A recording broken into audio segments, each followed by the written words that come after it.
며칠 전 어느 경제신문에서 이런 기사를 접하게 되었습니다. 송해국밥도 가격을 올릴 정도로 물가가 급격히 오르고 있고, 이러다 보니 배고픈 도인이 늘어난다는 내용이었는데요. 처음 들었습니다. 송해국밥. 더군다나 인상된 가격이 2,500원? 정말일까 하는 의구심마저 듭니다. 그래서 찾아가 보기로 했습니다.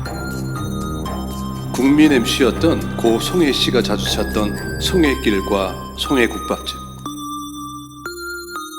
어르신들을 위해 무료 급식소가 운영되고 있는 탑골공원. 주머니가 가벼운 서민들의 추억이 담긴 피막골까지 돌아보려 합니다.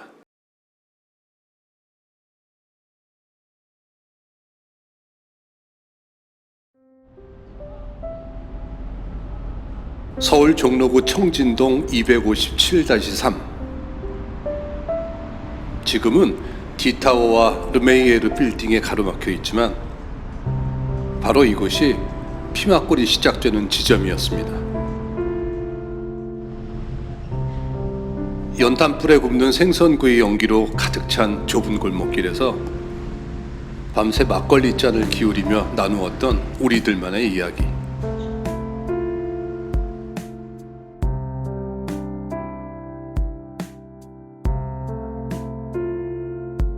조선 건국 후 새로운 수도가 된 한양 궁궐 주변으로 왕과 고관들이 다닐 수 있는 큰 길이 만들어졌습니다. 종로 상인들과 주민들은 고관들이 말을 타고 지날 때면 이를 피해 엎드려 있어야 했습니다. 그래서 양반들이 말을 타고 나타나면 뒷길로 숨어 있어야 했는데요. 이곳이 피막골의 유래가 되었습니다.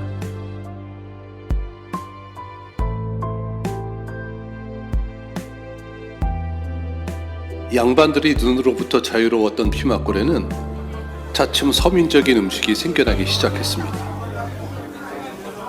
출출할 때면 허름한 국밥집에서 배를 채웠고, 목이 칼칼할 때면 커다란 빈대떡을 사이에 두고 옆 테이블에 질세라 큰 목소리로 건배를 외쳤죠.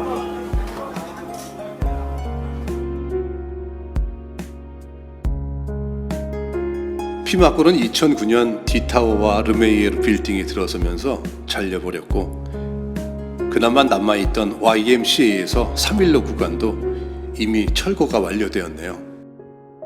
공사터에서 조선시대 유물이 무더기로 나오면서 종로 2가에서 6가까지는 수복 재개발 구역으로 재지정하여 예전 피막골의 모습을 재현하기로 했다네요.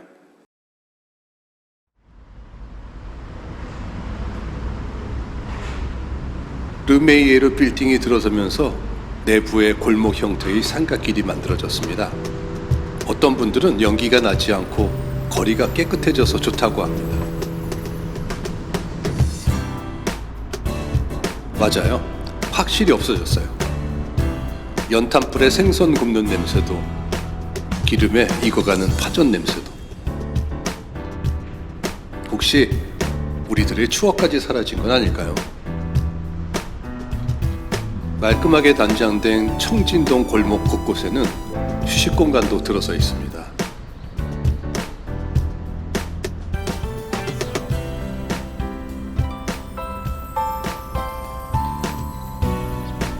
군데군데 출토된 조선시대의 유적도 볼 수 있답니다.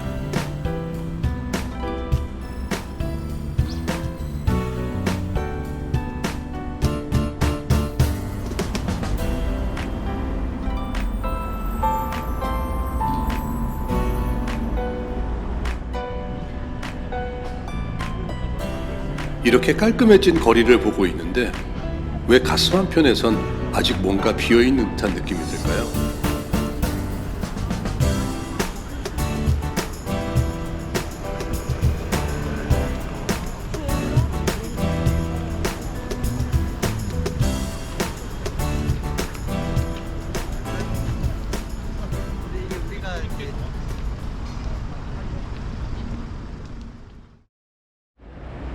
핸드폰이 없던 시절, 종로에서 청춘들이 만나는 약속 장소는 대부분 보신각이었습니다. 무엇보다 서로 헷갈리지 않는 약속 장소가 필요했기 때문이죠. 보신각은 그 당시에도 종로를 대표하는 랜드마크였습니다.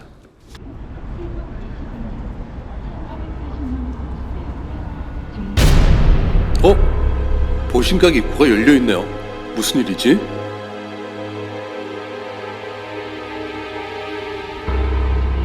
이리저리 살피며 안으로 들어가 봅니다. 들어왔으니 어쩔 수 없이 종로에 올라가 봐야겠죠. 올라갔다가 문화재보호법으로 구속되는 건 아니겠죠. 누군가 있어요.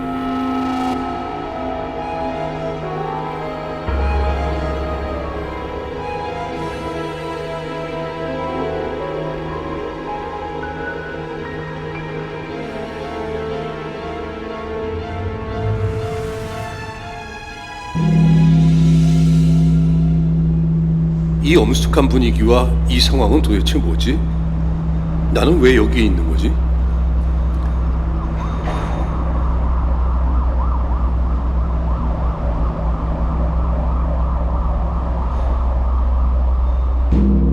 알고 보니 매일 정오에 보신각 타종을 경험할 수 있는 시민 참여 행사라고 하네요. 신청은 인터넷으로 서울 문화 포털에서 하면 된다고 합니다.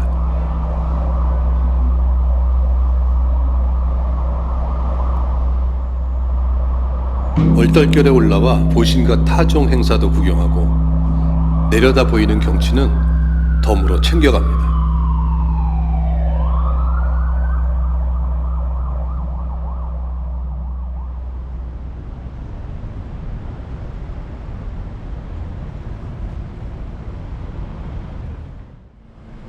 저기 보이는 서울 YMCA 오른편부터 피막골이 다시 시작되는 구간이었습니다.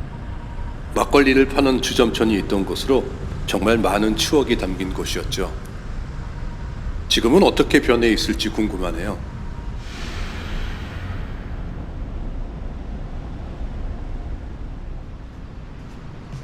YMCA 별관을 지나 피막골 주점촌을 찾아왔는데 보이는 건 온통 공사장 펜스만 있네요.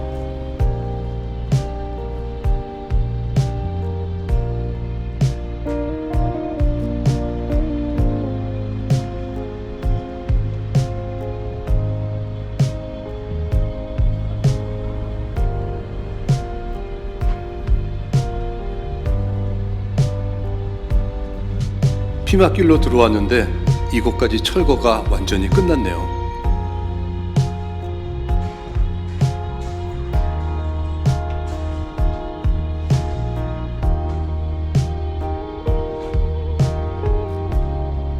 이곳이 피막골이었다는 안내판만 힘겹게 이곳을 지키고 있습니다.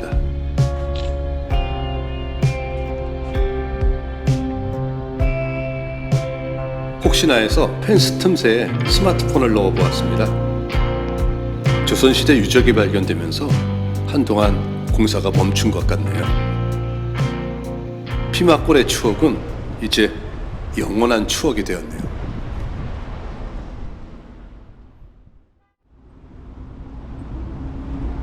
전국적으로 30도를 웃도는 더위가 기승을 부리고 있습니다. 카메라를 들고 그냥 걷기만 했는데 땀으로 옷이 흠뻑 젖었네요.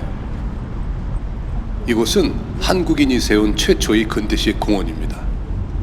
국보 제2호인 원각사지 10층 서탑이 있어 탑골이라고 불렀으며 파고다 아케이트가 있을 땐 파고다 공원이라는 별칭으로 불리기도 했답니다. 어떤 사람들은 이곳을 노인들의 낙원이라고 합니다. 이곳이 낙원이라고요? 무료 급식소를 찾으신 어르신들이 비닐 텐트 안에서 순번을 기다리고 계십니다. 커다란 선풍기 하나에 의지해 더위를 견디고 계시네요. 지하철역에 첫 차가 정차하는 새벽 5시 27분. 그때부터 점심 무료 급식소의 대기줄이 시작된답니다. 국보 제2호 원각사지 10층 석탑이 아픈가 봐요. 석탑의 상태를 분석 중이라는데 건강검진 같은 건가 봐요.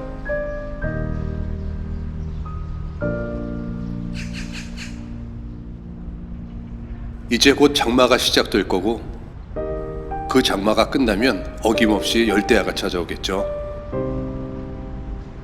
밤새 더위에 시달리고 끼니를 해결하기 위해 다시 더위를 뚫고 이곳을 찾아야만 합니다.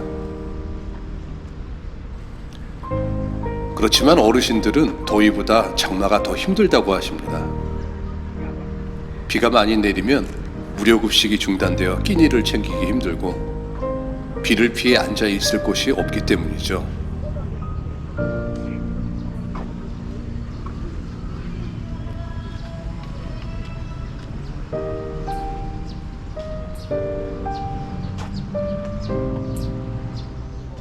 진정한 낙원은 가족과 함께 할 수 있는 가정이 아닐까요?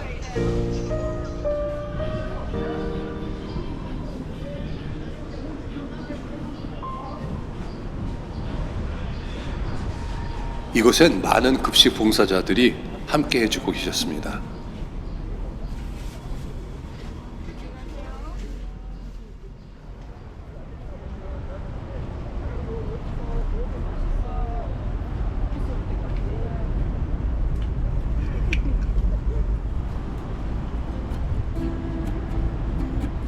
탑골공원을 지나 유기전 빌딩부터 낙원상가에 이르는 240m 구간을 송해길이라고 부릅니다. 황해도가 고향인 고 송해씨가 50년 전 낙원동에 연예인 사무실을 열고 이 일대를 제2의 고향처럼 여기고 활동했던 것을 기리기 위해 이름을 붙였다고 합니다. 그런데 이곳을 둘러보니 꼭 그 이유만은 아닌 것 같네요. 송해길을 걷다 보면 그의 단골집으로 알려진 몇몇 식당은 버젓이 그의 이름을 내걸고 장사를 하고 있습니다.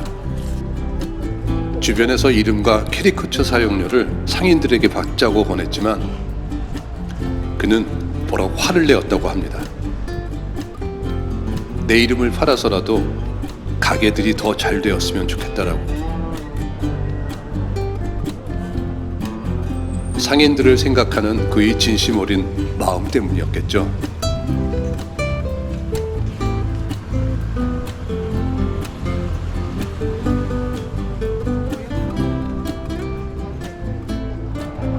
신문에서 봤던 2,500원 송해국밥집을 찾았습니다. 60년 전통, 송해의 집, 원조 소문난 집, 국밥점. 이곳 또한 그가 즐겨 찾던 곳이라고 하네요. 맛은 어떨지 직접 먹어보기로 했습니다.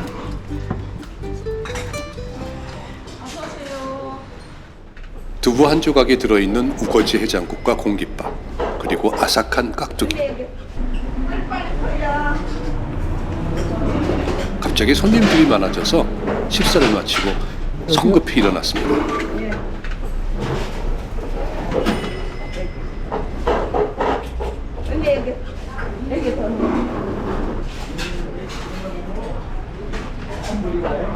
맛은 어땠는지 궁금하시죠?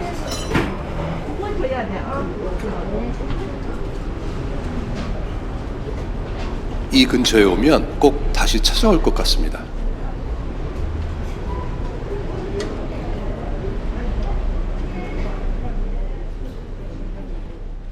서울 지하철역 종로 3가 5번 출구. 송해길의 끝자락엔 낙원동 일대 상인들이 마음을 모아 만들어진 시민 분향소가 있습니다.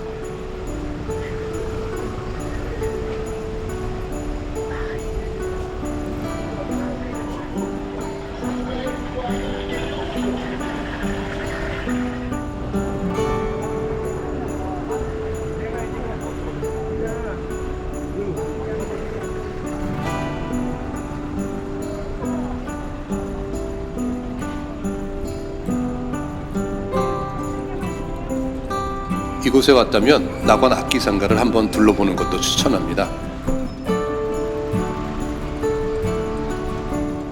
낙원상가 2층과 3층에 300여 개의 악기 상점들이 들어서 있는데 세계에서 가장 큰 규모의 악기 상가라고 합니다. 한때 일렉 기타와 앰프를 구매하고 관련 부속을 구하느라 수시로 드나들었던 곳이랍니다.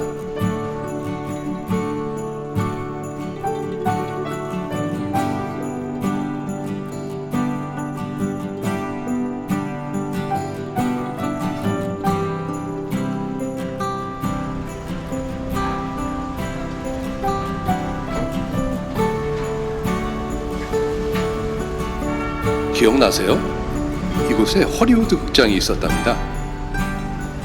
지금은 4층과 5층에 실버 영화관과 낭만 극장, 실버 공연장이 운영되고 있다고 합니다.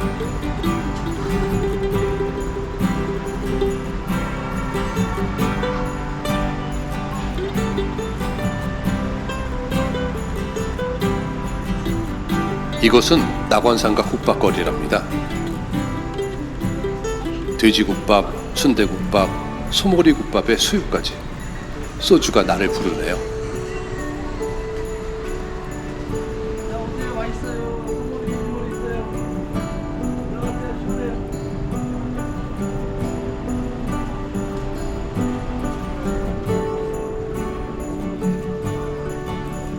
탑골공원 뒷골목과 송해길 사이에는 이발소들이 정말 많답니다. 거리에서 머리에 염색약을 칠한 어르신들을 쉽게 만날 수 있죠. 일단 가격이 싸고 노인들이 많아 마음도 편하고 교통이 편리한 데다 65세 이상은 수도권 전철이 무료이기 때문이라고 합니다.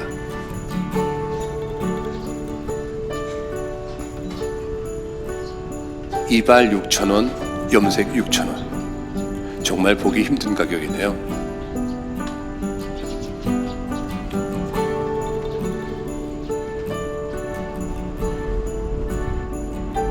도남문로 5길을 따라 피막골 추억의 끝을 걸어봅니다.